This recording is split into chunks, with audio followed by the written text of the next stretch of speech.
What's going on, everyone? Welcome back to the show. So we're going to talk about a couple of things today. I want to talk about this rising inflation and this bottleneck problem that we're seeing at the ports. This is very, very important for everyone.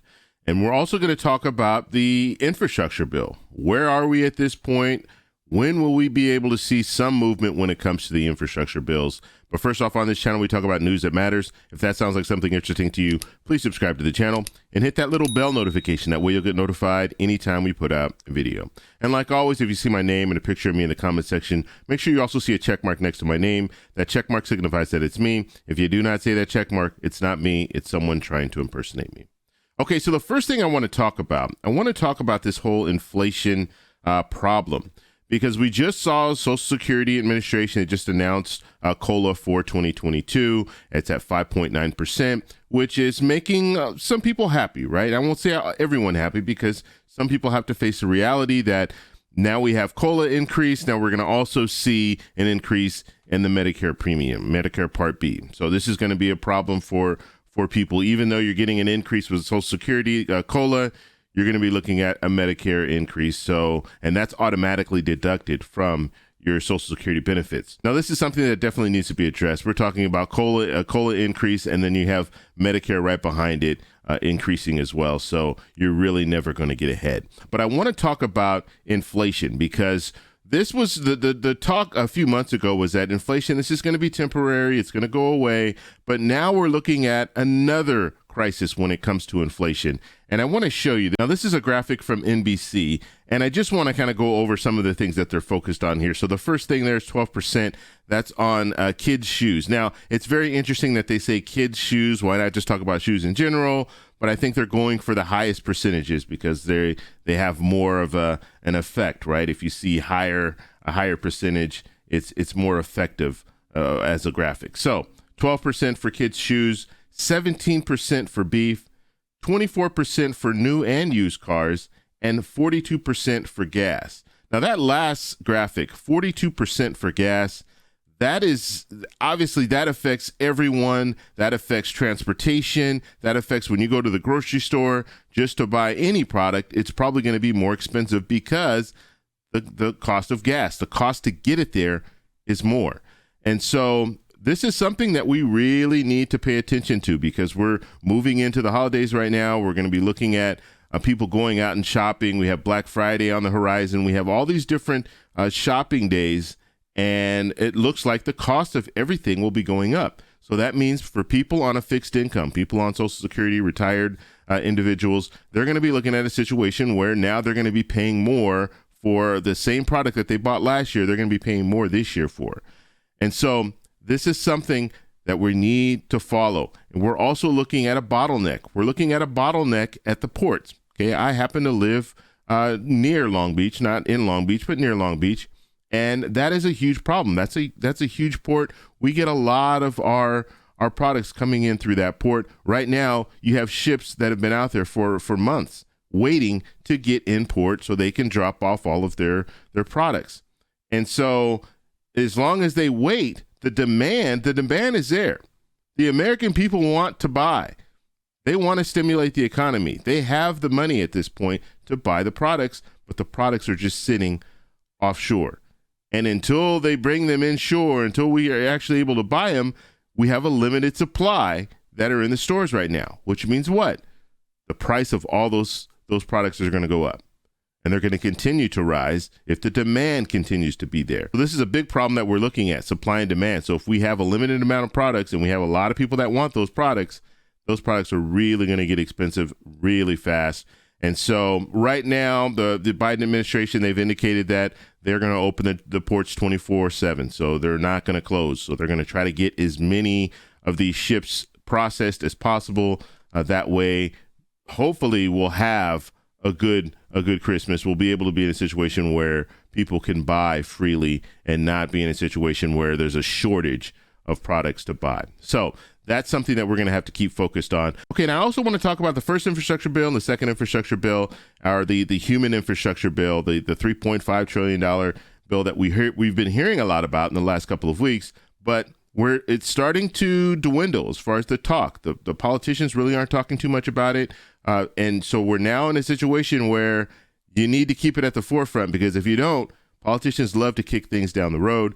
And if this is one of those situations where they want to kick this can down the road, then it's never going to get done. So we're going to listen to Pete Buttigieg. He is the transportation secretary. He's going to be talking a little bit about the infrastructure bills. So let's go ahead and take a look. Here we go.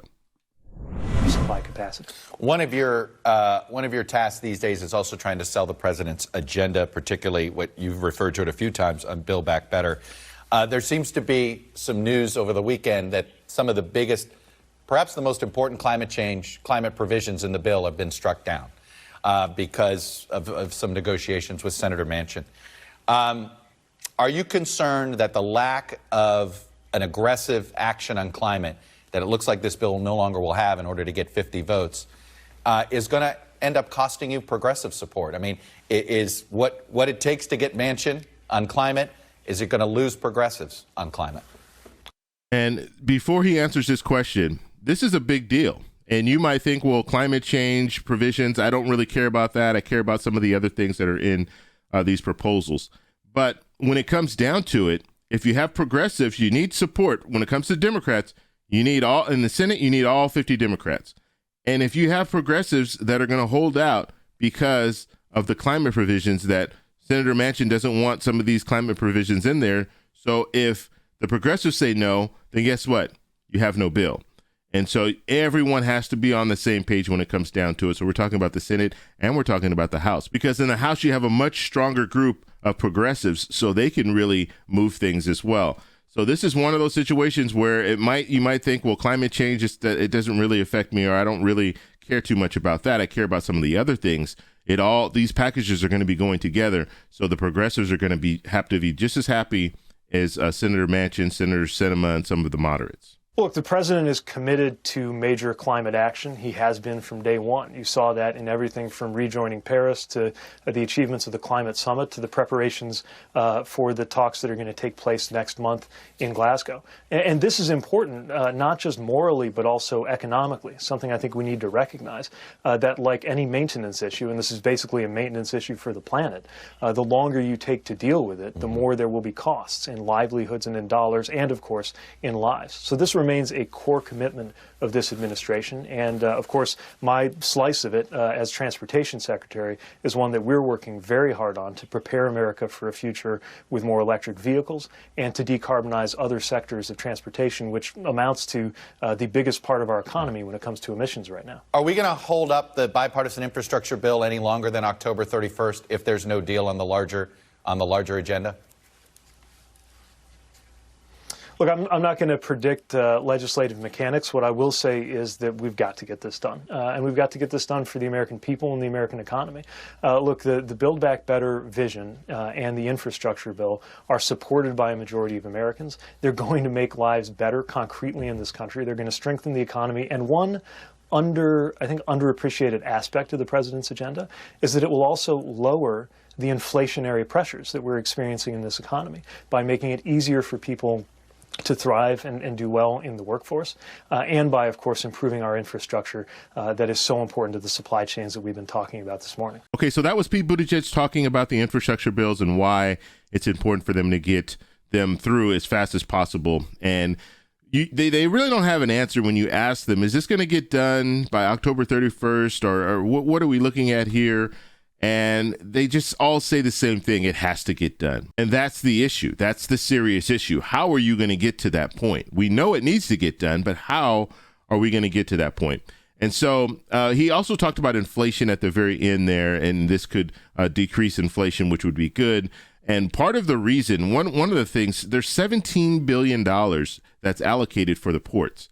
And that would help with getting these products that are sitting offshore right now, getting them to port. So this is another reason why that first infrastructure bill, it's very important that they go ahead and pass that first infrastructure bill. It's waiting. They need to pass it. And so I know you have progressives that are holding out right now and saying, no, we want the second infrastructure bill and the first infrastructure bill to go at the same time. I think the reality is what we're looking at now is they're going to have to go with that first infrastructure bill first and then finish off the second infrastructure bill, the human infrastructure bill. I was one of the people that were looking at it and said, you know what, I don't see why they couldn't just do them at the same time. But we continue to wait on this first infrastructure bill. It's been almost 2 months now that they haven't moved. And all we need is the House to pass it and then send it to the president for signature. And then they can worry about the second infrastructure bill. Because right now, holding that first infrastructure bill hostage is really hurting the American people. And so I think we're in a situation right now where they need to move forward with that first infrastructure bill and get that done. And then they can move forward with the second infrastructure bill. And then, I've said this all along, in 2022, they will have another reconciliation bill that they can get through if they want to do that. And I would think they're probably going to want to do it during a midterm election. So we'll have to follow that and see where that goes as well. Now, if you guys have questions, post them down below. I want to know what you guys think about this whole thing. Do you think they should pass the first infrastructure bill and then work on that second infrastructure bill and go ahead and get that second infrastructure bill through before the end of the year? Or do you think they should still try to hold off and do the first infrastructure bill and the second infrastructure bill at the same time? Let me know your comments down below. If you like this video, please give me a thumbs up. Please subscribe for more, and I'll talk to you in the next one. Bye.